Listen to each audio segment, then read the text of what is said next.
The light hit her before anyone said her name. A clean white beam cutting across crystal glasses and polished marble, landing on a woman who didn't slow down, didn't look around, didn't need to, because the room had already adjusted itself to her presence long before she crossed the threshold. Ethan Caldwell noticed the shift before he understood it. A subtle recalibration in the air, like pressure dropping before a storm. Conversations thinning into careful murmurs, eyes redirecting not toward him, not toward the deal he had just signed, but toward the entrance where she now stood, composed, still, undeniable.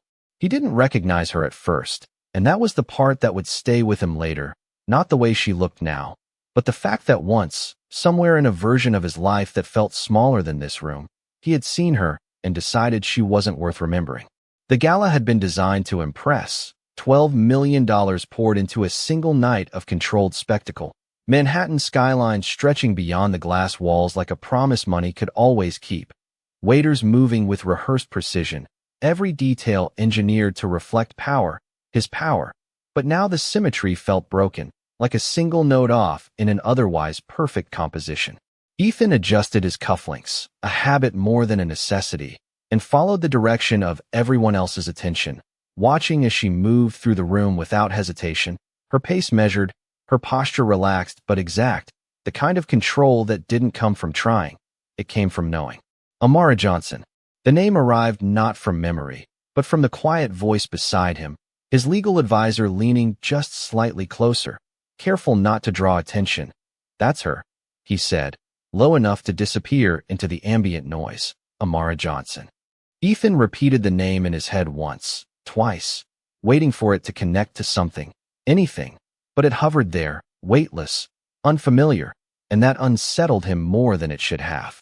Across the room, a group of executives shifted their stance the moment she approached, subtle but clear, shoulders angling toward her, conversations pausing mid-sentence. One of them stepping forward before she even reached them, offering a greeting that carried more respect than Ethan had seen given to anyone else that night.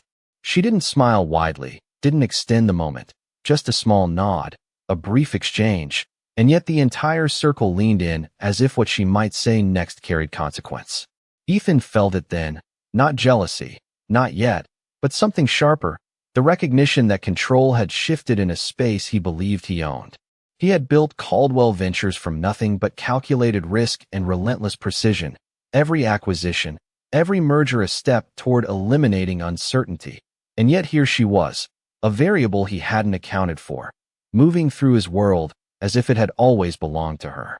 He took a step forward before he realized he had decided to, his attention narrowing, the noise of the room dulling into something distant, irrelevant, as he watched her accept a glass of water from a passing server, her fingers steady, her expression unreadable, and for a second, just a second, something in the angle of her face caught the light in a way that pulled at the edge of his memory. Not a full image, not even a clear thought, just a flicker, a sense of something unfinished, like a sentence cut off before it could mean anything. Years ago, a different room, smaller, louder, less polished, a networking event he had attended out of obligation rather than interest, back when his name didn't carry the same weight, back when he had to look for opportunities instead of having them delivered. She had been there, standing near the edge of the room, not trying to insert herself into conversations, not competing for attention, just present, watching, waiting, holding something in her hands he never bothered to see.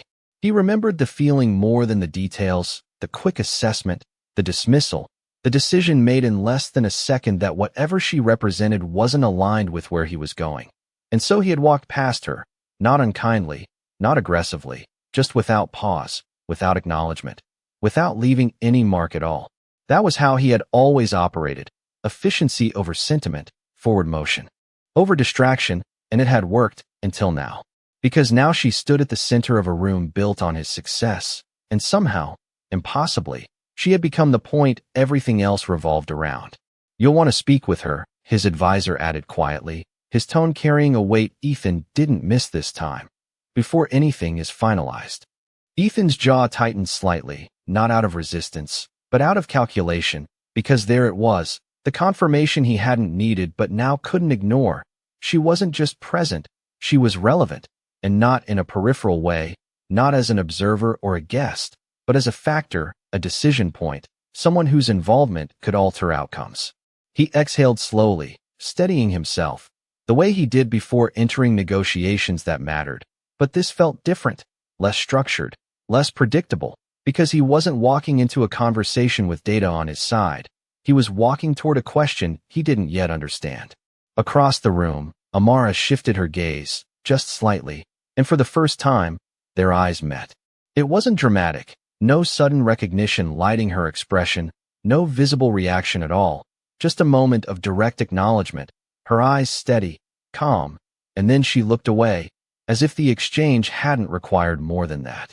But something in that brief connection landed harder than any confrontation could have, because there was no curiosity in her gaze, no need to place him, no urgency to recall, and in that instant, Ethan felt something unfamiliar settle in his chest, the realization that whatever memory he had failed to keep, she had not.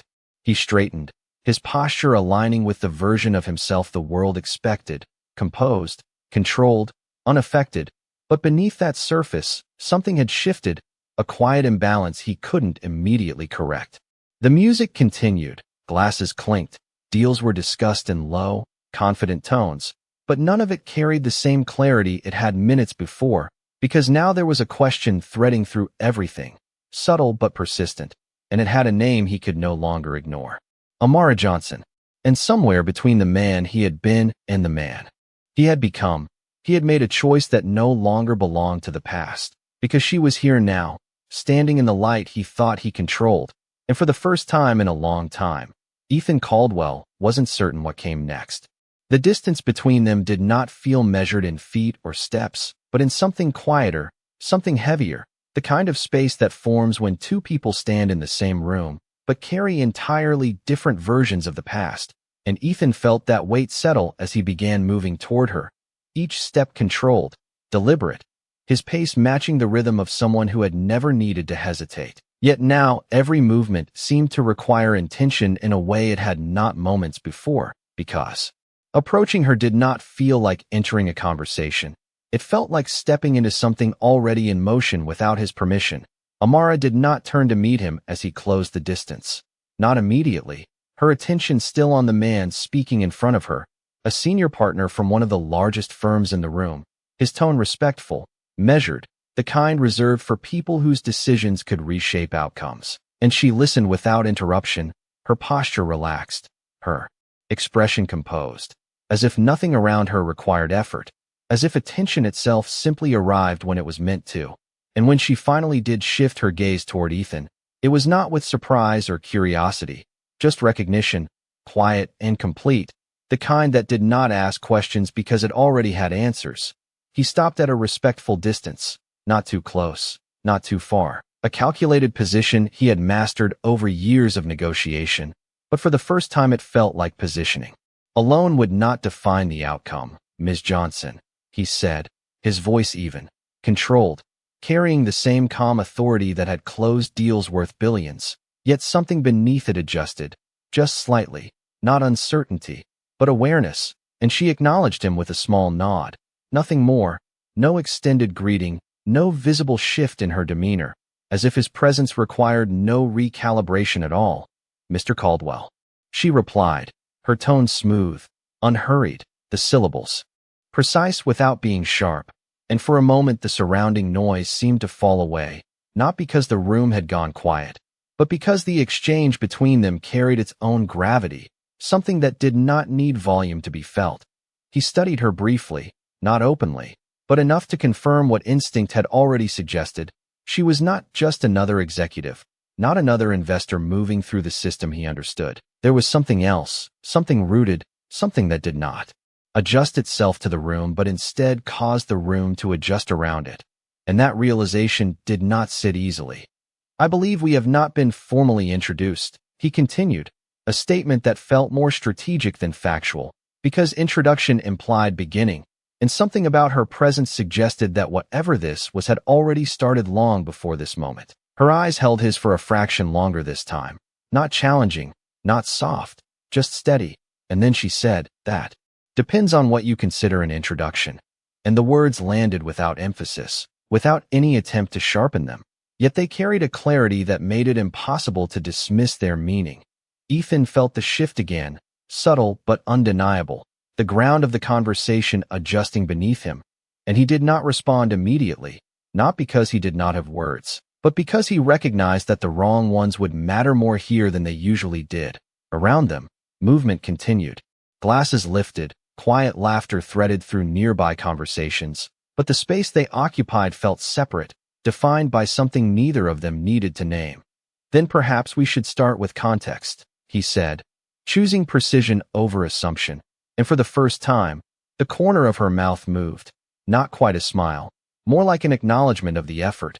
Context is usually clearer in hindsight, she replied. And there it was again, that subtle redirection, not confrontational, not defensive, simply placing the weight of the moment exactly where it belonged, not on what was being said, but on what had already happened. Ethan exhaled slowly, not visibly, but enough to steady the shift in his thoughts, because this was no longer a standard exchange. It was layered, carrying implications he had not yet fully mapped, and he did not like operating without clarity. I understand that your firm is involved in the Horizon acquisition, he said, moving the conversation toward structure, towards something measurable, something that could be defined in terms he controlled, and for a moment, her expression did not change at all. Then she glanced briefly toward the far side of the room, where a group of executives stood near a digital display outlining projected numbers, before returning her attention to him.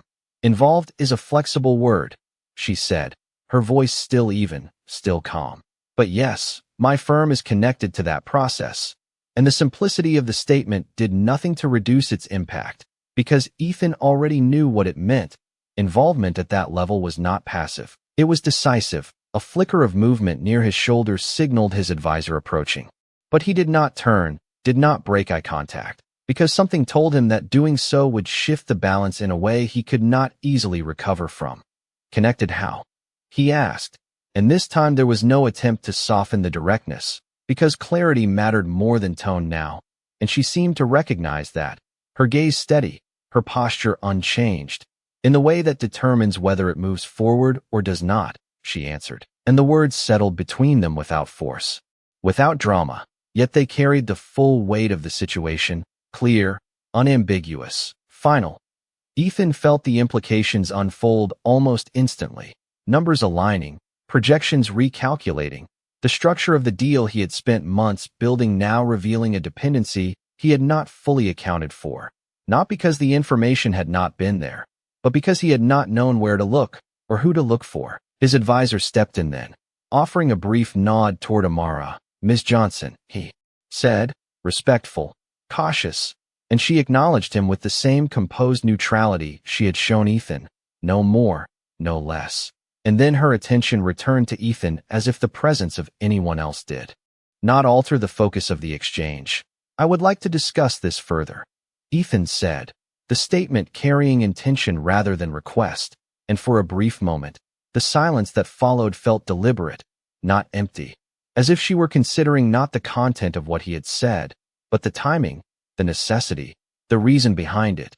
You will, she replied finally, her tone unchanged, but not here. And she glanced around the room, not dismissively, but with quiet awareness, as if the environment itself lacked the conditions required for whatever conversation was meant to happen next. Ethan followed her gaze, taking in the polished surfaces, the carefully constructed atmosphere, the layers of observation that came with any public space. And he understood, this was not where truth surfaced, this was where perception was managed. Tomorrow, she added, her voice steady. My office, 9 o'clock. And the specificity of the time, the absence of negotiation in the offer, made it clear that this was not an opening. It was a direction. He nodded once, not out of agreement, but acknowledgement, because in that moment, he understood something that had not been clear before. This was not about gaining access. It was about being given the opportunity to step into a conversation he no longer controlled. I will be there, he said, and she held his gaze for one final second, long enough to confirm that he meant it, and then she stepped past him, her movement smooth, unhurried, as if nothing significant had just occurred. as if the shift he felt so distinctly was simply part of a larger pattern she had already accepted. Ethan remained where he was for a moment after she passed, the noise of the room returning in fragments, conversations resuming their place in his awareness, but none of it carried the same clarity as before, because now there was a new variable in his world, one that did not operate within the boundaries he understood. And as he turned slightly, watching her move through the crowd without looking back, he realized that whatever tomorrow held, it would not be a negotiation in the way he was used to. It would be something else entirely, something rooted in a past he had dismissed and a present he could no longer ignore. The city looked different at 9 in the morning, less forgiving, less polished, the glass towers reflecting a colder version of the same skyline that had shimmered the night before, and Ethan noticed it as his car slowed to a stop in front of the building where her office occupied the top floors, not the tallest in Manhattan, not the flashiest, but positioned in a way that suggested permanence rather than display, a quiet kind of dominance that did not need to announce itself to be understood. He stepped out, adjusting his coat against the crisp air, the kind that cut clean through fabric and reminded him that control was often an illusion shaped by environment. And as he moved toward the entrance, he realized he had not checked his reflection once, not out of confidence, but because something about this meeting made appearances feel secondary, as if whatever mattered here would not be influenced by presentation alone. The lobby was understated, marble floors without excessive shine, a reception desk without unnecessary decoration, everything intentional, everything restrained, and the receptionist greeted him with a polite nod, already expecting him. No need for explanation, no need for validation. His name was on a list that did not require confirmation, and that detail did not escape him. The elevator ride to the top floor was silent except for the soft hum of machinery, each passing floor marked by a subtle shift in light, and he stood with his hands at his sides, posture relaxed, but his mind moving through possibilities, recalculating scenarios, trying to define the structure of a conversation that refused to fit into any model he had previously mastered. When the doors opened, the space that greeted him was open but not expansive, designed with precision rather than scale, glass walls that did not isolate but framed, allowing the city to remain visible without becoming intrusive. And at the far end, behind a desk that held only what was necessary, she stood, not seated, not waiting, simply present, as if the room itself had been arranged around her rather than the other way around. Amara Johnson did not step forward immediately, did not offer a gesture to close the distance. She allowed him to approach on his own terms, and that choice alone carried meaning, because it removed any illusion of control he might have brought with him. "You are early," she said, her voice calm, not surprised, not impressed, simply stating what was observable, and he glanced briefly at the clock on the wall. 8:57, 3 minutes ahead, a habit he had built over years, but now it felt less like preparation and more like positioning. "I prefer clarity before the hour begins," he replied, and she acknowledged that with the smallest shift of her gaze, not approval, not dismissal, just recognition.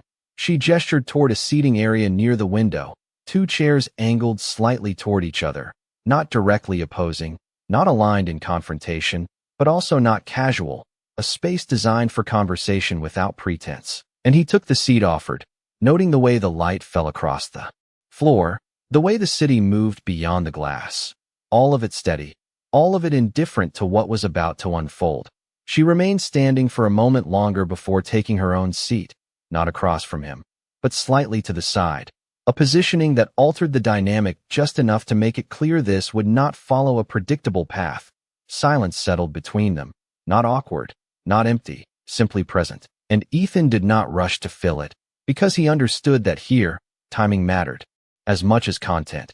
"You asked how my firm is connected," she said finally, her tone even, her eyes steady on him. "And the answer is not complicated, but it is specific."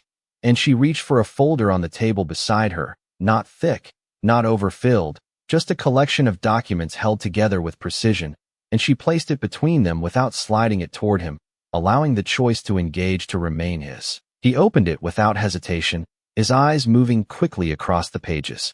Numbers, projections, contractual structures, all familiar, all within his realm of expertise, And yet the alignment of those elements formed something he had not anticipated, a structure that positioned her firm, not as a participant, but as the central point through which the entire acquisition would either solidify or dissolve. "You hold controlling interest," he said, not a question, not an accusation, simply acknowledging the reality presented in front of him, and she nodded once. "Through a series of acquisitions that began long before Horizon was visible to your firm," she added, and there it was, the timeline extending backward, reaching into a past he had not considered relevant, because at the time, it had not appeared to intersect with his trajectory. He leaned back slightly, the movement subtle, giving himself space to think, to recalibrate, because this was not a misstep, not an oversight that could be corrected with a single adjustment. This was a fundamental shift in understanding, one that required him to reconsider the foundation of the deal itself. "Why did you not make your position known earlier?" he asked, and his tone remained controlled, but the question carried weight. Because timing, in his world, was everything, and the delay suggested intention. She did not respond immediately, her gaze moving briefly toward the city beyond the glass, as if the answer existed somewhere within that larger context. And when she spoke, her voice was just as steady as before. "Because it was not necessary," she said, and then her eyes returned to him, "until now." And the simplicity of that answer carried more implication than a detailed explanation ever could. He considered that, the strategic patience, the willingness to remain unseen until the exact moment visibility created maximum impact, and he recognized it for what it was, not hesitation, not avoidance, but control, exercised without noise. "And now," he said, his voice quieter, more focused, "it is necessary because," and he left the sentence open, not as a tactic, but as an acknowledgement that the reason belonged to her. "Because you are at the point where your next move depends on something you do not own," she replied, and the clarity of that statement settled into the space between them, firm, undeniable. Ethan felt the shift fully then, not as a sudden realization, but as a confirmation of what had been forming since the night before. This was not a negotiation where leverage could be balanced through compromise. This was a moment where he stood on ground that did not belong to him, and the only path forward required him to recognize that without resistance. He closed the folder slowly, his movements measured, his expression composed, but inside, the structure of his expectations had already begun to rearrange. Because this was no longer about securing an advantage, it was about understanding the terms set by someone who had chosen the moment of their own visibility with exact precision. "What do you want?" he asked, and the question was direct, stripped of unnecessary framing, because anything less would not serve the situation. Amara held his gaze, her expression unchanged, her posture steady, and for a brief moment, the silence returned, not as a pause, but as a space where the weight of everything unspoken could settle before being addressed. And then she said, "That depends on whether you are asking about the deal." She paused just slightly, not for effect, but for clarity, or about something that began long before it. And the air in the room shifted again, quieter this time, deeper, because now the conversation had moved beyond contracts and numbers, into something that could not be reduced to terms on a page, something rooted in memory, in choice, in a past that had not disappeared simply because he had moved past it. Ethan did not look away, did not break the connection, because he understood now that whatever answer he was about to receive would not be limited to business. And for the first time since he had built his name into something the world recognized, he found himself in a position where the outcome depended not on what he could control, but on what he had once chosen to ignore. The question did not rush her, did not pull a reaction or force an immediate answer.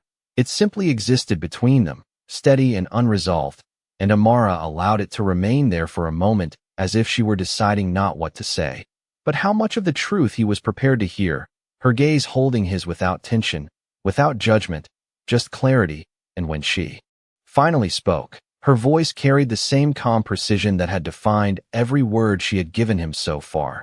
"You are used to asking that question in rooms where the answer can be negotiated," she said, her tone even. "But this is not that kind of room." And Ethan felt the distinction settle in, not as a challenge, but as a boundary, one that did not need to be enforced because it was already understood. He did not interrupt, did not attempt to redirect, because something in the way she framed the moment made it clear that control, as he defined it, was not part of this exchange, and for the first time in a long time, he allowed the silence to extend without trying to shape it. Amara shifted slightly in her seat, not uncomfortable, not defensive, just adjusting the angle of her posture as if aligning herself with the direction of what came next, and when she continued, her words carried no weight of accusation, no trace of resentment, only fact. Years ago, you walked into a room where you were still becoming who you are now, she said, her eyes steady. And I was already there. And the simplicity of that statement held more than it revealed, because it did not describe the moment, it pointed to it, leaving the rest unspoken but present. Ethan's mind moved back, not quickly, not with clarity, but with a slow unfolding, images forming at the edges of his memory, incomplete, fragmented, yet persistent, the shape of a space, the feeling of movement, the brief awareness of someone standing just outside the center of attention, and the realization that he had made a decision in that moment without recognizing its weight. I remember the room, he said carefully, not claiming more than he could confirm, and Amara nodded once, acknowledging the effort without correcting it. But not the people in it, she added, and there was no sharpness in the words, no attempt to make them land harder than they already did, because the truth did not need emphasis. Ethan held her gaze, absorbing that, understanding now that this was not about recalling details, it was about recognizing a pattern, a way of moving through the world that had once served him and now stood in front of him with consequences. You decided I was not relevant, she continued, her tone unchanged. Not because you knew anything about me, but because you did not need to. And that was the part that settled deepest, because it reflected a truth he had never questioned, the efficiency of dismissal, the quiet sorting of what mattered and what did not, all based on incomplete information that had never required correction. He did not respond immediately, not because he lacked an answer, but because he recognized that any defense would miss the point entirely. And so he let the words exist without resistance, allowing them to define the moment rather than trying to reshape it. Amara's expression did not shift, did not soften or harden. It remained consistent, grounded, as if she had already moved beyond whatever that moment had once meant to her, and was now simply presenting it as context, not conflict. I did not say anything to you, she said, her voice quieter now, not in volume, but in tone, as if the memory itself required a different kind of space. I did not ask for your attention. I did not try to change your decision. I just watched you walk past me. And the image formed more clearly in Ethan's mind now, not as a specific scene, but as a sensation, the forward motion, the absence of pause, the certainty that nothing behind him required reconsideration. And then you left, she added. And the finality of that statement did not come from what he had done, but from what he had not done, the absence of acknowledgement, the absence of awareness, the absence of anything that might have altered the trajectory of that moment. Ethan exhaled slowly, the movement controlled, measured, but it carried something different now. Not tension, not frustration, but recognition, because he understood that this was not about a single interaction. It was about the accumulation of choices that had defined how he moved through the world, choices that had never required reflection. Until now, why does that matter now? He asked, and the question was not dismissive, not defensive, it was genuine, because he needed to understand the connection between that moment and the one they were in, the bridge that linked something so seemingly insignificant to something so undeniably present. Amara did not answer right away, her gaze shifting briefly toward the city beyond the glass again, as if the answer extended beyond the room, beyond the conversation itself, and when she spoke, her words carried the same clarity as before, but with a depth that had not been fully revealed until now. Because that was the moment you showed me exactly how your world worked, she said, and it told me everything I needed to know about how to build mine. And there it was, the connection, not emotional, not reactive, but strategic, a decision made in response to observation, not injury. Ethan felt that settle in, the realization that what he had dismissed had not disappeared, it had been absorbed, understood, and transformed into something that now stood in front of him with structure and intent. You built this, he said, not as a question, but as an acknowledgement, and she nodded once. Piece by piece, she replied, without needing to be seen until it mattered. And the precision of that approach mirrored his own in ways he could not ignore. The difference being that she had built her position from the outside of a system that had once excluded her, while he had moved within it without ever questioning its boundaries. Silence returned again, but this time it felt different, not uncertain, not unresolved, but complete in its understanding, because the context had been established, the connection made clear, and what remained now was not about explaining the past, but about deciding what to do with it in the present. Ethan leaned forward slightly, his posture shifting just enough to reflect the change in the conversation, because now he understood that whatever came next would not be defined by leverage alone, but by something more fundamental, something rooted in awareness, in accountability, in the recognition of a moment that had once seemed too small to matter and had become something impossible to ignore. So this, he said, his voice steady, is not about the deal. And Amara's gaze returned fully to him, her expression unchanged, her presence just as composed as it had been from the beginning. No, she replied softly. The deal is just where we are now. And the weight of that statement settled into the space between them, quiet but absolute, because it made one thing clear above everything else. This was not a situation he could resolve with numbers or negotiation alone. This was a moment that required him to face something he had never needed to consider before. And for the first time, he understood that the outcome would depend not on what he could offer, but on what he was willing to recognize. The realization did not come with a visible reaction. It settled slowly, like weight redistributing beneath the surface. And Ethan remained still for a moment longer than usual, his posture composed, his expression controlled. But internally something had shifted in a way that did not allow him to return to the version of this meeting he had expected when he walked in. The city beyond the glass continued its rhythm, cars moving in precise lines, people crossing intersections without looking up, a world operating on patterns that made sense. And yet inside this room, those patterns no longer applied to him in the same way. You turned a moment I did not even register into a foundation, he said finally, his voice steady, not defensive, not dismissive, simply acknowledging what had been laid out in front of him. And Amara did not correct him, did not expand on it.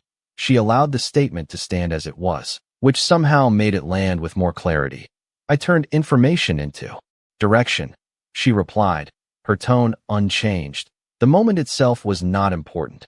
What it revealed was, and Ethan understood that distinction immediately, because it mirrored the way he had always approached business, identifying patterns, extracting value, building strategy from observation.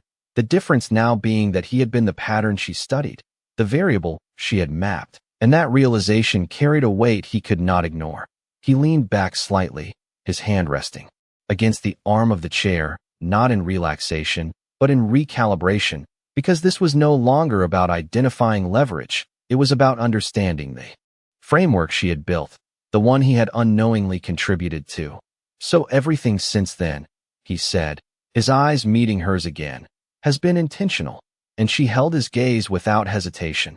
Everything that matters usually is, she answered, and there was no pride in the statement, no need to emphasize the effort it must have taken, because the result spoke for itself. Ethan nodded once, slowly, absorbing that, because he recognized the discipline required to build something over time. Without recognition, without external validation, waiting for the moment when visibility would serve a purpose rather than satisfy an impulse, and it forced him to reassess not just her position, but the assumptions he had made about how power presented itself. Silence followed again, but this time it felt less like a pause and more like a transition, the space between understanding and decision. And Ethan knew that what came next would define not just the outcome of the deal, but the nature of whatever this interaction was becoming. You said this is not about the deal, he began, his tone measured, but the deal is where we are now.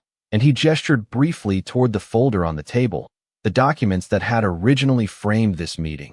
So where does that leave us? And the question was not strategic, not calculated, it was direct, because he needed to understand the path forward in terms that were no longer limited to numbers. Amara did not look at the folder, did not shift her attention away from him, because for her, The documents had already served their purpose. They had established position, clarified structure, and now they were secondary to something more essential. "It leaves you with a choice," she said, her voice calm, her posture unchanged. "The same kind of choice you made back then. Only this time you are aware of it." And the symmetry of that statement was not lost on him. The idea that the moment he had once moved through without thought had returned in a different form, offering him an opportunity to act with intention instead of assumption. He considered that carefully, not rushing to respond, because he understood now that speed, something he had always valued, would not serve him here in the same way. "And if I make the wrong one?" he asked, his voice quieter, more focused. "What happens?" And she did not answer immediately, not because she needed time, but because the answer itself did not require urgency. "Then nothing changes," she said simply, and for a second, that seemed almost understated, almost neutral, until the meaning settled in. Because nothing changing meant the deal would not move forward. The structure he had built would stall, and more than that, it meant he would confirm exactly what she had already understood about him. Ethan let out a slow breath, his gaze dropping briefly to the table before returning to her, because that was the part that mattered most now. Not the financial implications, not the strategic loss, but the confirmation of a pattern he had never questioned before. "And if I make the right one?" he continued. And this time there was no attempt to frame the question in terms of gain, just clarity, and Amara's expression remained steady, unchanged. "Then you will be making a decision based on something other than convenience," she said, and the words were not framed as approval, not as reward, just as fact, and that distinction mattered, because it removed the idea of winning from the equation entirely. Ethan leaned forward slightly, his posture aligning with the gravity of the moment, because he understood now that this was not about securing her agreement, it was about redefining the way he approached the choice itself. "You are asking me to reconsider how I see value," he said, and she gave a small nod. "I am asking you to recognize that value is not always visible at the moment you decide it does not exist," she replied, and the precision of that statement landed with a clarity that went beyond the context of this meeting. It reached into the way he had built his entire approach to the world. He held her gaze, the silence stretching again, but this time it felt different, not uncertain, not unresolved, but focused, as if everything that needed to be said had already been placed on the table, and what remained now was not conversation, but choice. The clock on the wall ticked quietly, marking time in a way that felt more significant than before, because each passing second carried the weight of a decision that could not be undone once made. Ethan straightened slightly, his shoulders aligning, not in defense, not in assertion, but in acceptance of the moment as it was, and when he spoke, his voice carried a steadiness that came not from control, but from clarity. "Then I need to understand what you see when you look at this," he said, gesturing again toward the folder. "Not the numbers, not the projections, but the reason it matters to you." And for the first time since the conversation began, something shifted in Amara's expression, not dramatically, not in a way that would be obvious to anyone else, but enough to signal that the question had moved beyond surface level, beyond strategy, into something that required a different kind of response. She did not answer immediately, her gaze holding his, steady, assessing, as if she were measuring not the question itself, but the intention behind it. And then, slowly, she spoke, her voice just as calm as before, but carrying a depth that had not been fully revealed until now. "It matters because it represents what happens when something is overlooked and then given the time to become undeniable," she said, and the words settled into the space between them with a quiet finality. Because they did not just describe the deal, they described her, they described the path she had taken, and they described the moment he now stood in. Ethan felt that connection fully then, not as an abstract idea, but as a reality that extended beyond this room, beyond this conversation, into something that redefined how he understood both the past and the present. And for the first time since he had walked into her office, he was not thinking about how to win. He was thinking about how not to repeat the same mistake twice. The meaning of her words did not fade after she spoke them. It stayed in the room, quiet but present, shaping the space between them in a way that made everything else feel secondary. And Ethan did not move right away, did not reach for the folder again, did not try to redirect the conversation back to something structured, because he understood now that structure was not the point.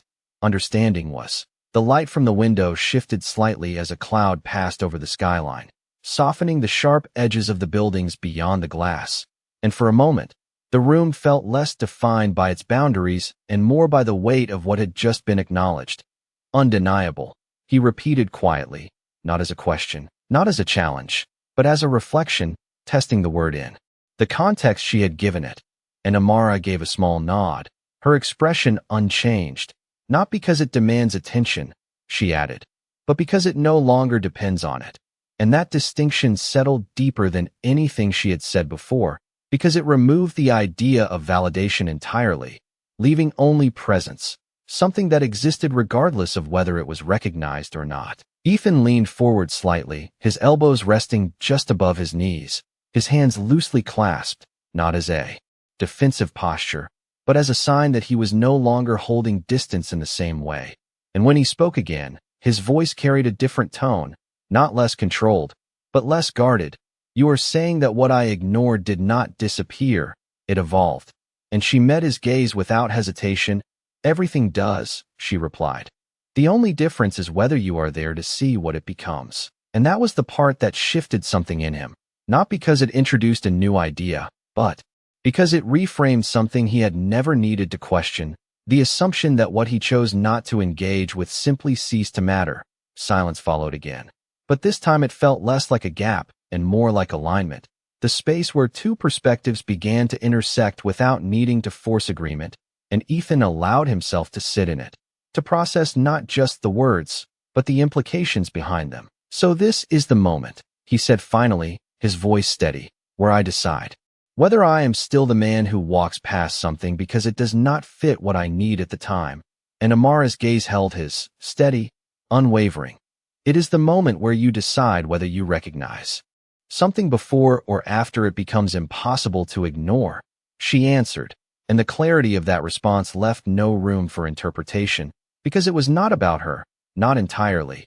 It was about him, about the pattern he had followed without question, now presented back to him with full visibility. Ethan exhaled slowly, the breath measured, controlled, but carrying a weight that had not been there before, because he understood now that this was not a test he could pass with the right answer. It was a shift he either made or did not, and the outcome would reflect that choice regardless of what he said. He glanced briefly toward the folder again, the numbers, the projections, the structure of the deal that had brought him here, and for the first time, they felt incomplete, not irrelevant, but insufficient on their own, because they did not account for the context that now defined the situation. If I move forward with this, he said, his eyes returning to hers, it cannot be for the same reasons I have always used to justify my decisions. And she did not respond immediately, not because she needed to think, but because she was allowing him to complete the thought on his own, to arrive at it without guidance. It has to be because I understand what I did not see before, he finished, and the words settled into the room with a quiet certainty, not dramatic, not overstated, just clear. Amara studied him for a moment, not searching for weakness, not measuring him against a standard, but simply observing, the same way she had years ago. Only now the context had changed, the visibility had shifted, and the outcome of that observation carried a different kind of weight. Understanding is not proven by what you say, she said finally, her voice calm, her posture unchanged. It is proven by what you choose when there is no advantage in choosing it. And that was the final layer, the part that removed any remaining sense of strategy from the equation, because it meant that whatever decision he made could not be justified by gain, only by intention. Ethan nodded slowly, absorbing that, because he recognized the truth in it immediately. The difference between acting in alignment with a principle and acting in alignment with an outcome, something he had rarely needed to separate before. The clock on the wall marked another minute, the steady rhythm of time continuing regardless of what happened in the room, and Ethan became aware of it in a way he had not been before, not as pressure, but as presence, a reminder that moments did not extend indefinitely. They moved forward whether or not a decision was made. Then the deal moves forward, he said, his voice steady, not rushed, not hesitant, but not because it benefits me in the way I originally planned. And he paused briefly, not for effect, but for clarity. It moves forward because I recognize the value I chose not to see when it would have been easier to dismiss it. And the statement carried no embellishment, no attempt to frame it as something more than it was, just a decision, stated plainly. Amara held his gaze, her expression unchanged, but there was a subtle shift in the way she regarded him now. Not approval, not validation, just a slight adjustment, as if something had aligned in a way that had not been present before.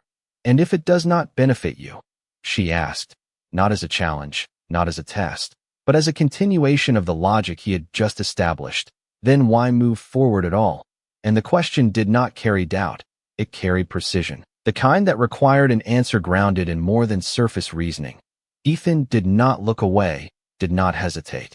Because the answer, for once, did not need to be constructed, it was already there, formed by everything that had led to this moment.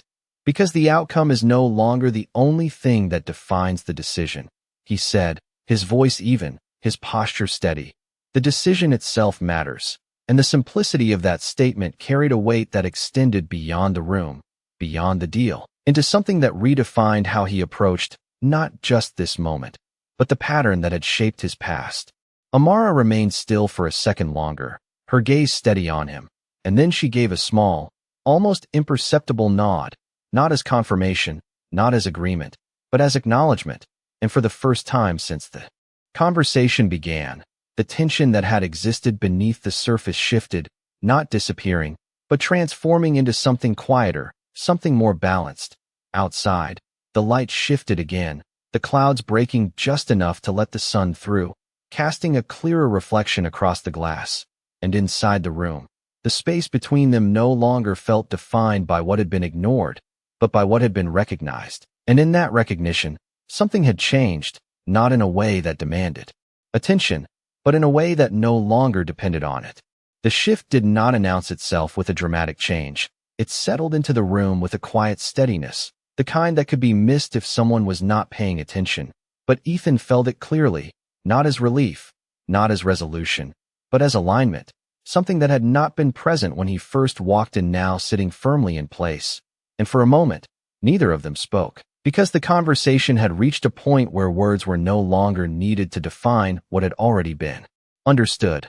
Amara leaned back slightly in her chair, not withdrawing, not disengaging, just allowing the space between them to exist without pressure, her gaze still steady, still composed, but now carrying a subtle shift, not softer, not warmer, just different, as if she had moved from observation into acknowledgement. Ethan noticed it immediately, not because it was obvious, but because everything about her required attention to detail, the kind he had learned to apply in boardrooms and negotiations. Only here it was not about advantage. It was about understanding, and he realized that for the first time since the night before, he was no longer trying to anticipate her next move. He was simply present in the moment as it unfolded. "Then we are clear," he said, his voice even, not seeking confirmation, but stating what had already been established, and Amara gave a small nod, her expression unchanged. "Clarity is not the same as completion," she replied, and the distinction was immediate, because clarity defined the understanding, but completion required action, and Ethan recognized that what they had reached was not an ending. It was a starting point. He glanced briefly toward the skyline again, the light now stronger, the buildings reflecting a sharper version of the city, and it struck him that nothing outside had changed. The world continued exactly as it had before, but his position within it felt different, not diminished, not weakened, just adjusted in a way that did not allow him to return to the same perspective he had carried into this room. "What happens next?" he asked, and the question was not about the deal. Not entirely. It carried a broader meaning now, one that extended beyond contracts and timelines, into something less defined but more significant. Amara did not answer immediately, her gaze shifting briefly to the folder still resting between them, and then back to him, as if acknowledging that while the conversation had moved beyond it, the reality it represented still required attention. "Next," she said calmly, "we return to the part you understand," and she gestured lightly toward the documents. But we do it without pretending that this is only about numbers. And Ethan nodded once, because that made sense in a way that aligned with everything that had just been established. The idea that the structure of the deal remained intact, but the context in which it existed had fundamentally changed. He reached for the folder again, this time not with the same urgency or focus he had shown earlier, but with a more measured approach, as if the pages inside now represented something more than projections and percentages. And as he flipped through them, the details came into sharper focus, not because they had changed, but because his understanding of their significance had expanded. There are conditions that will need to be adjusted, he said, his tone returning to something closer to his usual precision, but without losing the awareness that now underlined it. And Amara nodded slightly. Of course, she replied, but not in the way you would have approached it before. And that was the part that required his attention now, the integration of what he had realized with the way he operated, not replacing one with the other, but allowing them to coexist. He studied the documents for another moment, his mind moving through possibilities, recalibrating terms, identifying where flexibility existed and where it did not. And for the first time, he found himself considering not just what he could gain, but what the structure represented beyond immediate outcome. Then we redefine the framework, he said, more to himself than to her, and she watched him quietly, not interrupting, not guiding, just observing as he worked through the process in real time. The silence that followed was different from the ones before, less about tension or reflection, more about movement, the kind that happened beneath the surface as decisions began to take shape. You will need to be directly involved in the final terms, he added after a moment, his eyes lifting to meet hers again, and there was no hesitation in his voice, no attempt to negotiate that point, just a recognition of what was required. And Amara acknowledged it with a slight inclination of her head. I already am, she said simply, and the statement was not meant to assert control. It was a reminder of the position she had established long before this meeting took place. Ethan allowed a faint shift in his expression, not quite a smile, but something close to it, an acknowledgement of the precision with which she operated, and he realized that in many ways, their approaches were not as different as he might have assumed. The key distinction being where they had chosen to place their focus. Then we move forward, he said, closing the folder gently, his movements deliberate, controlled, but no longer driven by the same urgency that had defined his actions before. And this time, when he spoke, the words carried a different weight, not just as a statement of intent, but as a reflection of the shift that had taken place within him.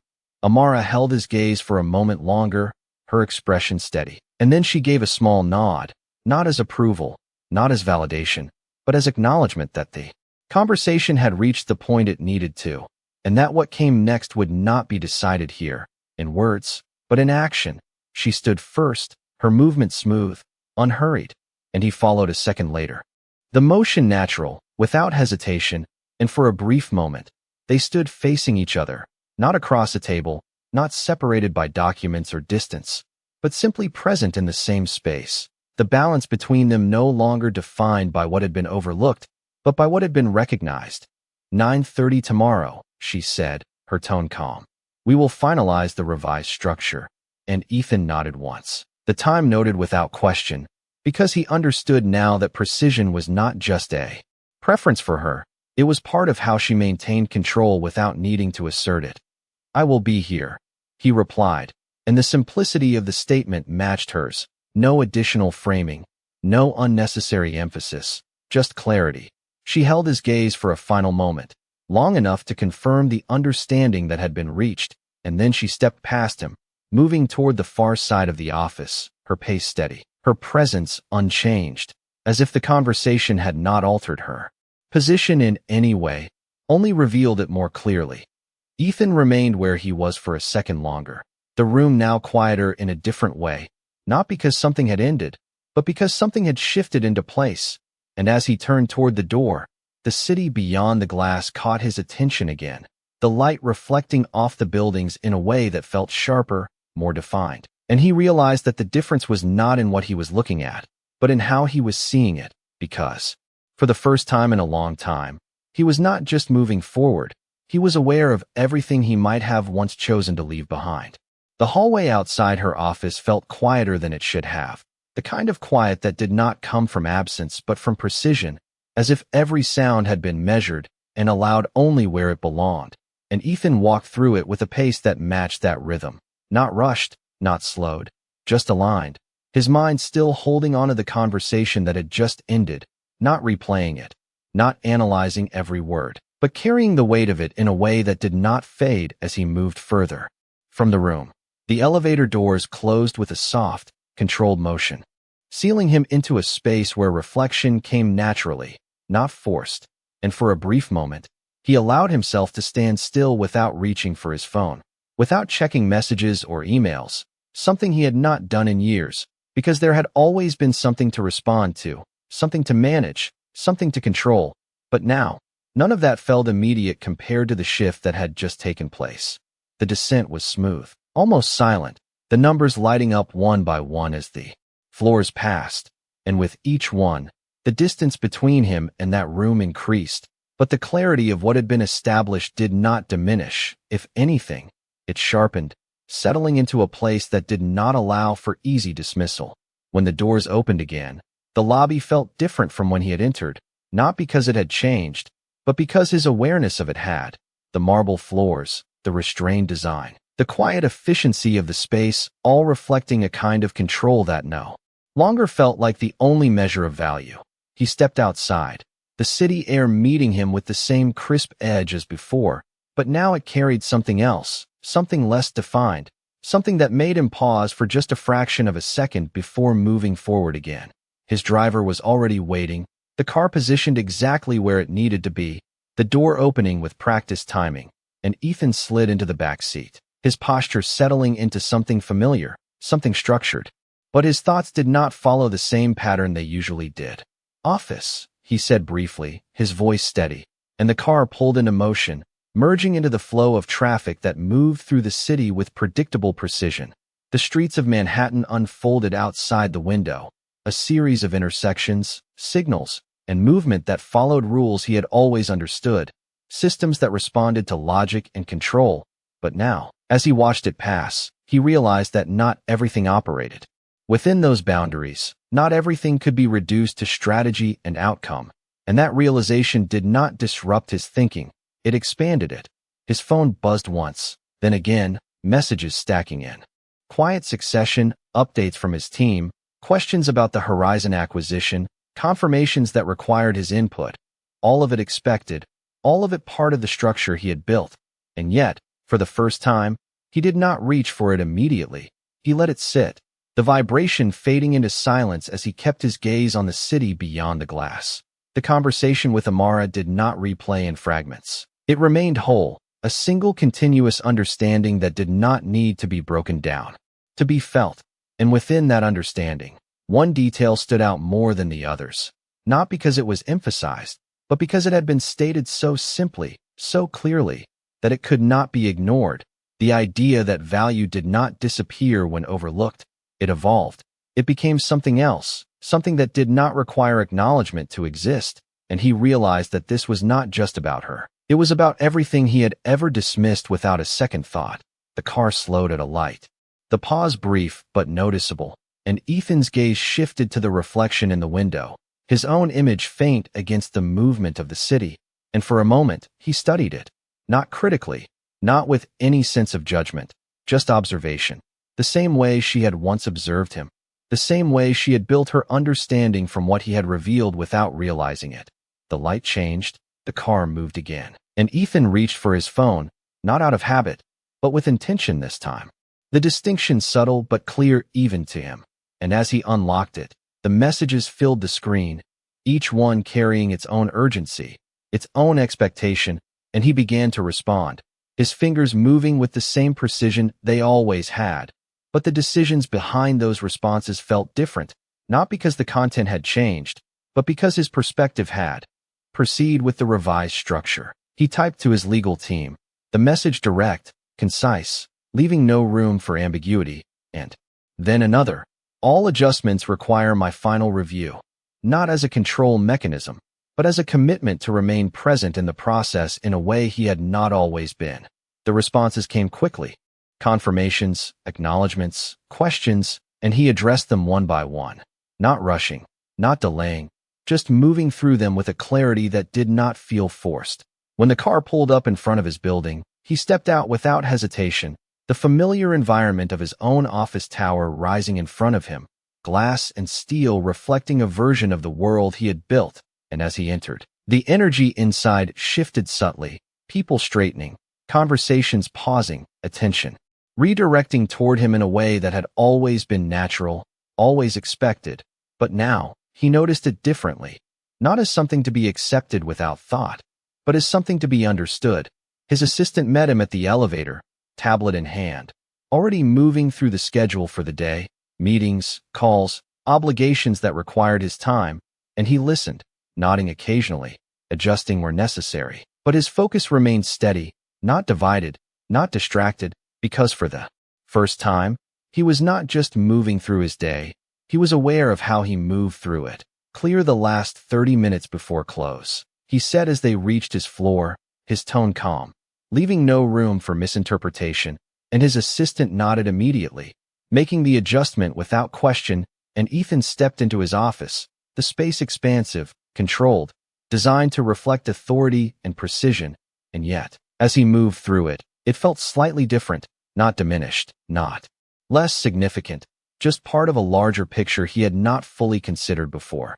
He set his phone down on the desk, not because there was nothing left to do, but because he understood that the most important part of the day had already begun, not in this room, but in the one he had just left. And as he looked out over the city again, the same skyline, the same movement, the same structure, he realized that nothing around him had changed, but the way he saw it had, and that difference, quiet as it was, carried more weight than any decision he had made before. The rest of the day moved forward with the same structure it always had, meetings scheduled down to the minute, voices filling conference rooms with projections and strategies, screens lit with numbers that shifted in real time. But for Ethan, the rhythm felt different, not slower, not interrupted, just reframed, as if every conversation now existed within a larger context he could no longer ignore. He sat at the head of a long glass table, executives on either side presenting updates on ongoing acquisitions, their voices confident, their data precise, each point building toward conclusions he would normally assess with immediate clarity. But now, as he listened, something in the way he processed those conclusions had changed, not rejecting them, not doubting them, but questioning the spaces between them, the areas where value might exist without being fully accounted for. The projections show a 12% increase within the first quarter post-acquisition, one of his analysts said, her tone steady, her eyes fixed on the screen, and Ethan nodded slightly, acknowledging the information, but his attention did not settle there. It moved beyond it, to what was not being said, to what was assumed rather than examined. He leaned back slightly, his fingers resting against the edge of the table, and when he spoke, his voice carried the same calm authority it always had. But the question he asked shifted the direction of the room in a way that was subtle but immediate. "What variables are we not accounting for?" he said. And there was a brief pause, not confusion, but recalibration, because the question did not fit the pattern of confirmation they were used to providing. The analyst hesitated for a fraction of a second before responding. "All known variables are included in the model," and Ethan held her gaze, not challenging, not dismissing, just steady. "Known does not mean complete," he replied, and the room fell into a quieter focus, the kind that came when certainty was no longer the only measure of understanding. The meeting continued, adjustments made, discussions deepened, and Ethan remained engaged, present in a way that extended beyond the surface of the data, asking questions that did not disrupt the structure but expanded it, creating space for considerations that had not been part of the original framework. And as the session concluded, the executives gathered their materials with a slightly different energy, not unsettled, but aware that the standard they were operating within had shifted, even if they could not yet define exactly how. When the room cleared, Ethan remained seated for a moment longer, his gaze resting on the now blank screen at the end of the table, the reflection of the city faintly visible in its surface, and he allowed the quiet to settle around him, not as a break, but as a continuation of the awareness that had followed him from that morning. His phone buzzed again, a reminder of the next meeting, but he did not move immediately. Instead, he reached for the folder his assistant had placed at his seat before the session began. The revised documents related to the Horizon acquisition already updated with initial adjustments. And as he opened it, the familiar structure of the deal presented itself once more. Numbers aligned, conditions outlined, timelines defined. But now, each element carried a different weight, not just as components of a transaction, but as reflections of a decision that extended beyond the page. He flipped through the sections methodically, his eyes scanning each line with precision.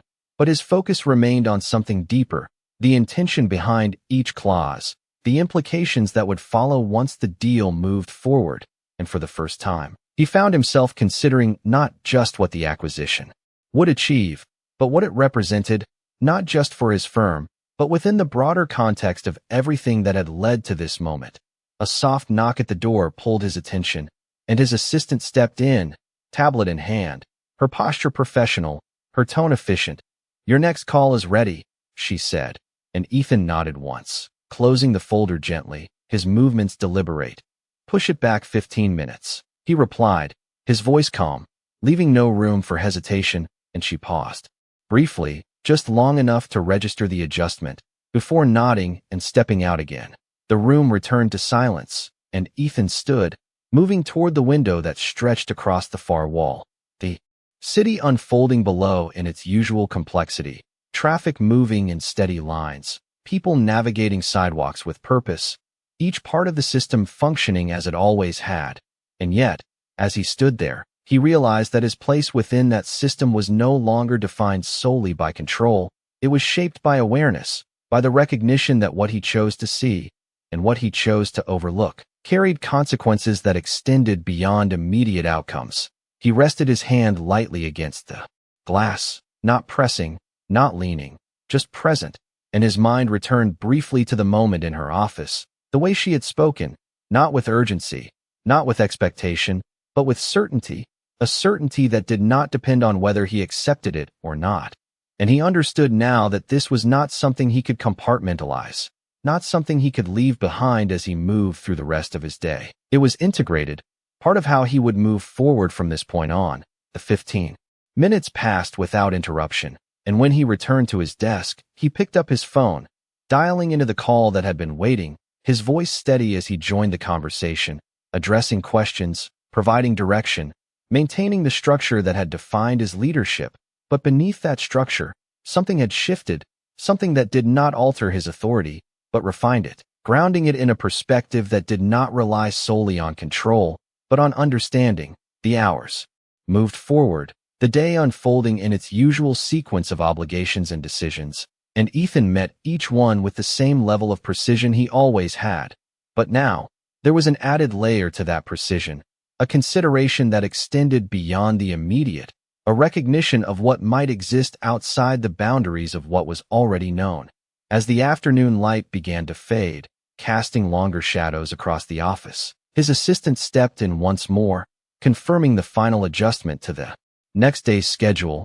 9:30, she said, and Ethan nodded, the time already fixed in his mind, not as an appointment, but as a continuation of something that had already begun. When she left, the office grew quiet again, the city outside shifting into its evening rhythm, lights beginning to appear in the windows of surrounding buildings, each one marking a space where decisions were being made, conversations were unfolding, and lives were moving forward.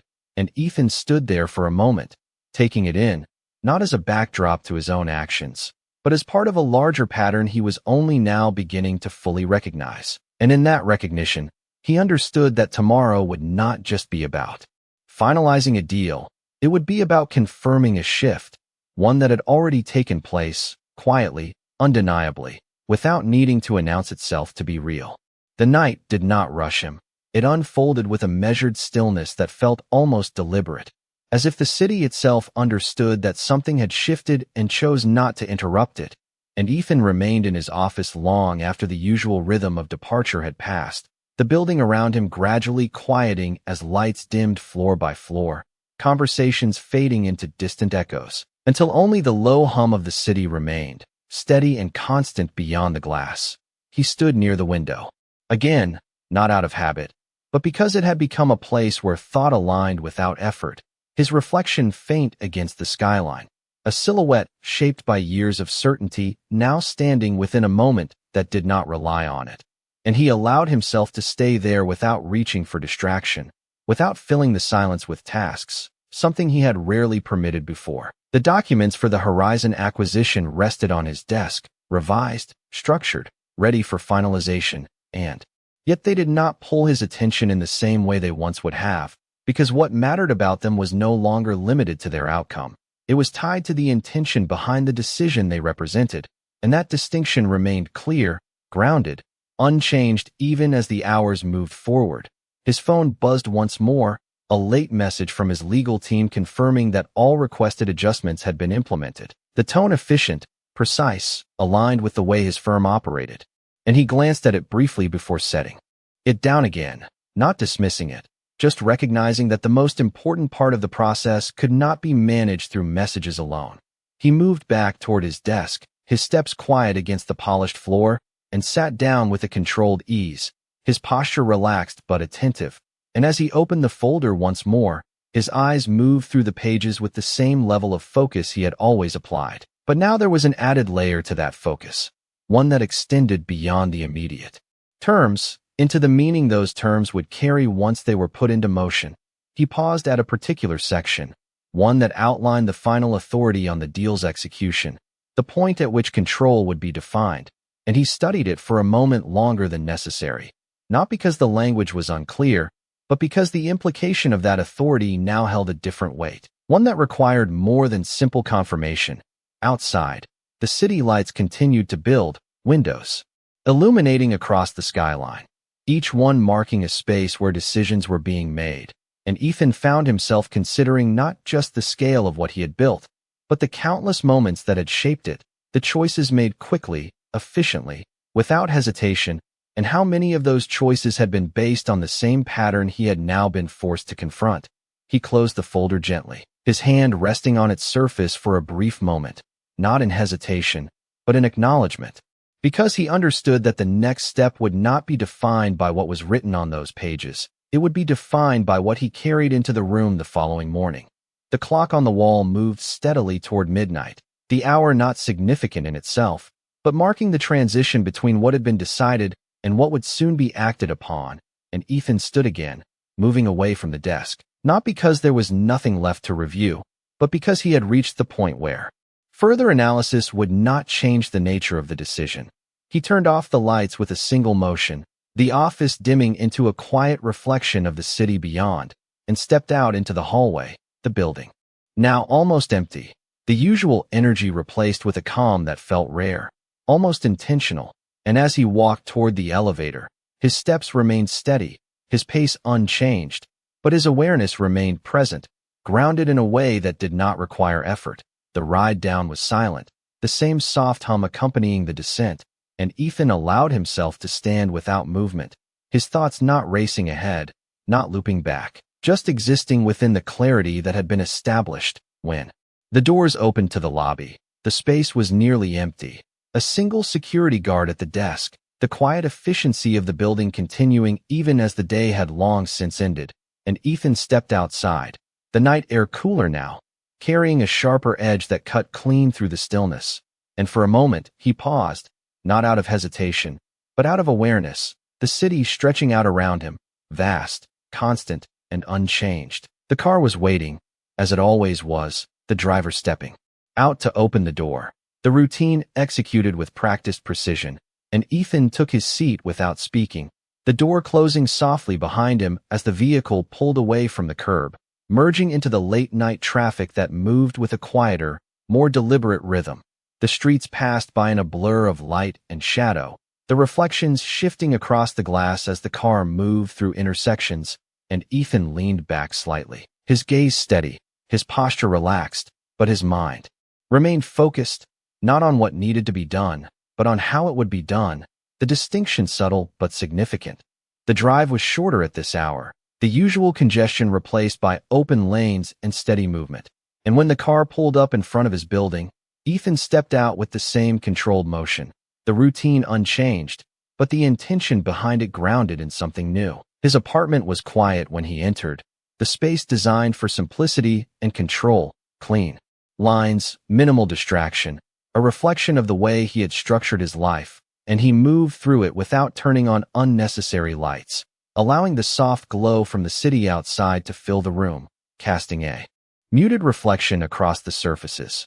He set his phone down on the counter, removing his jacket with a measured motion, and for a moment, he stood still, the silence of the space settling around him, not empty, not isolating, just present, and he realized that for the first time in a long time, he was not filling that silence with anything. He was allowing it to exist. The decision had already been made, not in the sense of final terms or signed agreements, but in the way he would approach the moment that awaited him. And that was something no document could define, no strategy could replace. He moved toward the window, the city stretching out below, lights steady, movement constant, and as he stood there, the reflection that looked back at him was the same, unchanged in appearance, but the perspective behind it had shifted, refined, grounded in a way that did not rely on recognition or control. And as the hours moved quietly toward morning, Ethan remained there for a moment longer, not waiting, not anticipating, just present, fully aware that when the next day began, it would not be a continuation of what had been, but a confirmation of what had already changed. Morning arrived without hesitation, light filtering through the glass in a steady, deliberate way that made the city feel awake before it even fully moved, and Ethan stood already dressed, already prepared, not because he had rushed into the day, but because sleep had not carried the same weight it usually did, his mind not restless, not distracted, just clear in a way that did not require repetition or review. The decision he had reached the night before had not shifted, had not weakened in the quiet hours. It remained exactly where it had settled, grounded, unchanged. And as he adjusted the cuff of his shirt with a precise motion, he understood that today would not test whether he could maintain that clarity. It would confirm whether he could act within it. The drive through Manhattan felt different in the morning, the streets fuller, the movement sharper, every intersection filled with purpose as the city resumed its pace. And Ethan sat in the back seat with his posture steady, his gaze forward, not scanning, not calculating, just present, the familiar environment unfolding without pulling him into the same automatic patterns he had relied on for years. His phone rested in his hand, the screen filled with updates that had already begun to accumulate, confirmations from his team, last-minute notes on the revised structure, reminders of the meeting that had been set with exact precision. And he read through them with quiet focus, responding where necessary, but without the sense of urgency that usually accompanied these exchanges, because the outcome was no longer dependent on speed. It was anchored in intention. When the car slowed in front of her building, he stepped out with the same controlled motion as the day before, but the difference was subtle and undeniable. There was no anticipation, no need to prepare himself for uncertainty, because what he carried into this moment was already defined. The lobby greeted him with the same restrained elegance, the same quiet efficiency. But now it felt familiar, not in the sense of routine, but in the way understanding removes the need for adjustment. And he moved through it without pause, his name already expected, his presence already accounted for, the elevator waiting as if it had been timed to his arrival. The ascent was smooth, uninterrupted, and Ethan stood with the same composed stillness, his reflection faint against the mirrored surface, not studying it, not questioning it, just aware of it as part of the space he occupied. And when the doors opened, the transition into her office floor felt seamless, the environment unchanged, but the context entirely different. Amara was already there, positioned near the window rather than behind the desk this time, the morning light outlining her form in a way that did not demand attention but held it effortlessly, her posture relaxed, her presence grounded, and she did not turn immediately as he entered, as if allowing the moment to settle before acknowledging it.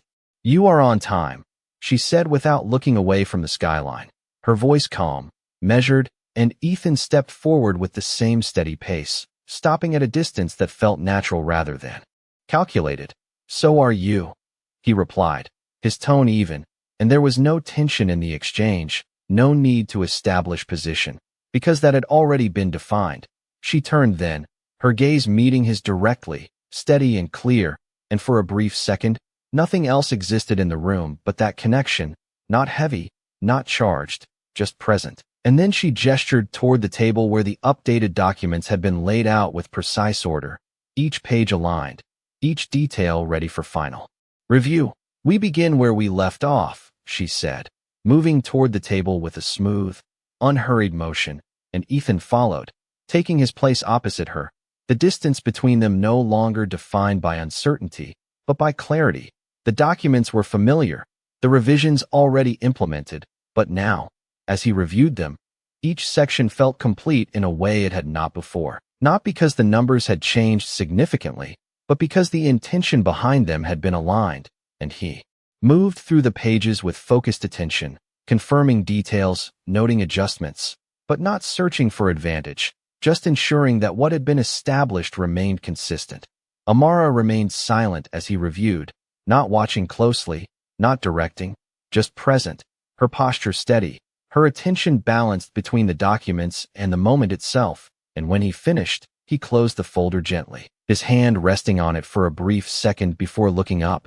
"It is consistent," he said, his voice steady, and she nodded once. "It is," she replied, her tone unchanged, and then there was a pause, not uncertain, not hesitant, just the space where confirmation became action. Ethan reached for the pen placed beside the documents, his movement deliberate, controlled, and for a brief moment, the weight of the gesture settled in, not because it was unfamiliar, but because this time, it represented more than execution, it represented alignment, and he signed with a steady hand, his name flowing across the page with the same precision that had defined countless agreements before, but this one carried a different kind of finality. He set the pen down, sliding the folder slightly toward her, not as a formality, but as a continuation of the process, and Amara took it without hesitation, her own movement just as measured, just as deliberate. And as she reviewed the final page, her expression did not shift, her posture remained steady, and when she signed, the action was quiet, controlled, without emphasis, yet it completed something that had begun long before either of them had acknowledged it. The room fell into a brief stillness after the signatures were placed, not because something had ended, but because something had been confirmed, and Ethan allowed that stillness to exist without interruption, his gaze steady, his posture unchanged, because he understood that what had just taken place was not just a transaction.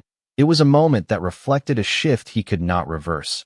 Amara closed the folder with a soft motion, placing it back on the table, and then she looked at him, her gaze direct, her expression composed, and for the first time since the conversation had begun, there was no distance left to define, no question left to answer.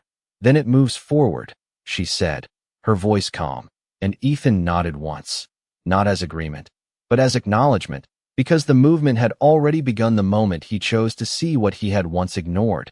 And as the light from the window filled the space between them, clear and steady, it reflected not just the city beyond, but the quiet certainty that something had changed in a way that no longer required recognition to exist. The moment after the signatures did not rush into celebration or relief. It settled into something quieter, something more grounded, as if the completion of the agreement was only one layer of what had just been confirmed, and Ethan remained standing for a second longer than necessary, his gaze steady on the folder resting between them, not because he needed to verify what had been done, but because he understood that the meaning of it extended beyond the pages now closed. Amara did not move immediately either, her posture unchanged, her presence as composed as it had been from the beginning, and the silence that followed did not feel empty. It felt complete, the kind that did not need to be filled because everything essential had already been placed within it. The city outside continued its motion, cars shifting through lanes, people crossing streets with purpose, the rhythm of a world that did not pause for individual moments. And yet inside the room, time felt briefly suspended, not in a dramatic way, but in a quiet acknowledgement that something had shifted in a way that would not reverse. Ethan finally stepped back from the table, his movement controlled, deliberate, and he adjusted his jacket with a small motion that reflected not habit, but readiness, the transition from understanding to action now fully in place. And when he looked at her again, his expression carried the same composure, but the perspective behind it had changed in a way that no longer needed to be explained. "It is done," he said, his voice even, not emphasizing the statement, just confirming it. And Amara gave a slight nod, her gaze steady. "The structure is complete," she replied, and the distinction was subtle but clear, because completion of structure did not define what the outcome would become, it only set it in motion. Ethan recognized that immediately. The idea that what had been established here would now move beyond this room, into systems, into decisions, into consequences that would unfold over time, and for the first time, he was aware not just of the trajectory, but of the intention that guided it. He moved toward the window instinctively, the city drawing his attention again, not as a distraction, but as a reference point, something constant against which change could be measured. And as he stood there, the reflection in the glass no longer felt like something separate.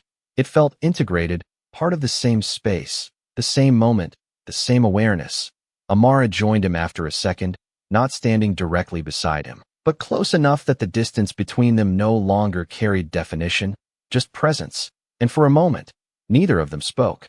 The view in front of them expansive, steady, the light filling the space without needing to be noticed. "Most people think control comes from being seen," she said finally, her voice calm, not directed at him as much as it was placed into the space between them, and Ethan did not look away from the skyline, his attention steady. "But it usually comes from understanding what is happening when no one is paying attention," she continued, and the words settled with the same quiet clarity as everything else she had said, not seeking agreement, not requiring response, just existing as truth. Ethan let that sit for a moment, the meaning extending beyond the immediate context, connecting to everything that had brought them to this point. And when he spoke, his voice matched her tone, steady, unhurried, and knowing when to step into it. He added, and she glanced at him briefly, a small acknowledgement passing between them without the need for further explanation. The silence returned again, but this time it felt lighter, not because anything had been resolved, but because something had been understood in a way that no longer required tension. After a moment, Amara stepped away from the window, her movement smooth, purposeful, returning to the table to gather the documents with the same precision she had maintained throughout, placing them into a folder with a measured motion, not rushed, not delayed, just aligned with the pace she had set from the beginning. Ethan watched for a second, not out of necessity, but out of awareness. The way she handled even the smallest details reflecting the same consistency that had defined everything else, and it reinforced something he had already realized, that control did not need to be asserted when it was built into the way someone moved through the world. "Your team will receive the finalized copies within the hour," she said, her voice returning to a more practical tone, though it never lost its calm, and Ethan nodded once. "They will be ready," he replied, the statement simple, direct, because he knew that part of the process would follow exactly as it should. She closed the folder, setting it aside, and for a brief moment, there was nothing left between them in terms of business, no documents, no terms, no conditions, just the space that had been redefined by everything they had said and everything they had chosen.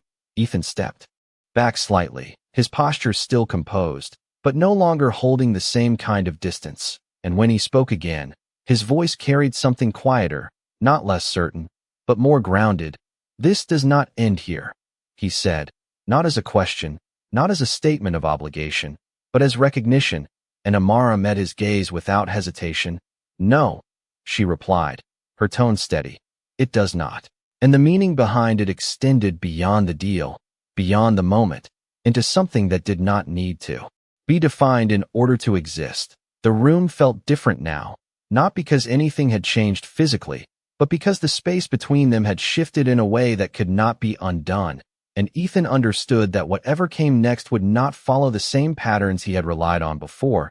It would require the same awareness he had just stepped into, the same willingness to recognize what existed beyond immediate visibility. He gave a small nod, not formal, not detached, just acknowledgement, and turned toward the door, his movement smooth, controlled, but carrying a different kind of intention than when he had first entered. And as he reached the threshold, he paused for just a fraction of a second, not out of hesitation, but out of awareness, the moment marking not an ending, but a continuation. He stepped out into the hallway, the quiet precision of the space greeting him once again. And as the door closed softly behind him, the shift that had taken place inside did not remain. There, it moved with him, integrated, present, shaping the way he would move forward from this point on, not in a way that demanded attention, but in a way that no longer depended on it. The hallway felt the same as it had moments before, quiet, precise, controlled, but as Ethan moved through it, there was no sense of transition back to something familiar, no return to a version of himself that existed before he stepped into her office, because what had shifted did not belong to that space alone. It had followed him, settled into the way he moved, the way he noticed, the way he chose. The elevator doors closed with a soft, measured sound, and for a brief moment, he stood alone. Again in that contained space, but unlike the day before, there was no need to process what had happened, no need to organize thoughts into something structured, because the clarity he carried did not require effort to maintain. It simply remained, steady, present, undeniable. When the doors opened to the lobby, the morning had fully taken hold of the city, movement sharper now, voices layered into the air, footsteps crossing polished floors with purpose, and Ethan stepped forward without hesitation, his pace aligned with that rhythm, not leading it, not resisting it, just moving within it with a different kind of awareness. Outside, the light reflected off the glass towers in a way that felt almost deliberate, each surface catching the sun and returning it without distortion, and he paused for a fraction of a second before the car door opened, not out of uncertainty, but out of recognition, the kind that did not demand attention, only acknowledgement. The drive back to his office carried the same flow as always, traffic patterns predictable, signals shifting in sequence, the city functioning within the structure it had always followed, and Ethan sat in the back seat with a stillness that did not come from routine, but from alignment, his gaze steady, his posture relaxed, the reflection of the skyline moving across the window without pulling his focus away from what remained constant beneath it. His phone buzzed, then again, messages stacking with the same urgency that defined his world, confirmations of the signed agreement, immediate responses from his team, financial projections already being recalculated to account for the finalized structure, and he glanced at the screen briefly before responding, his replies direct, precise, but now carrying a different weight, not because the words had changed, but because the intention behind them had. Execute phase 1 immediately, he typed. The command clear, expected, and then another. All oversight remains centralized. A statement that once would have reflected control, but now reflected responsibility. The distinction subtle but real.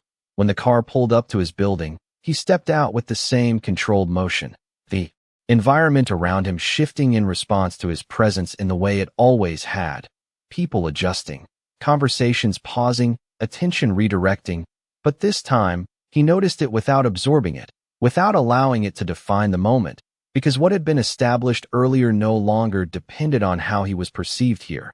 The elevator ride up felt shorter, not because time had changed, but because his awareness had, and when the doors opened to his floor, the familiar energy of his office met him, assistants moving with precision, voices steady, the structure of his world continuing exactly as it always had, and yet, as he stepped into it, he did not carry the same automatic response. He moved through it with intention, not just execution.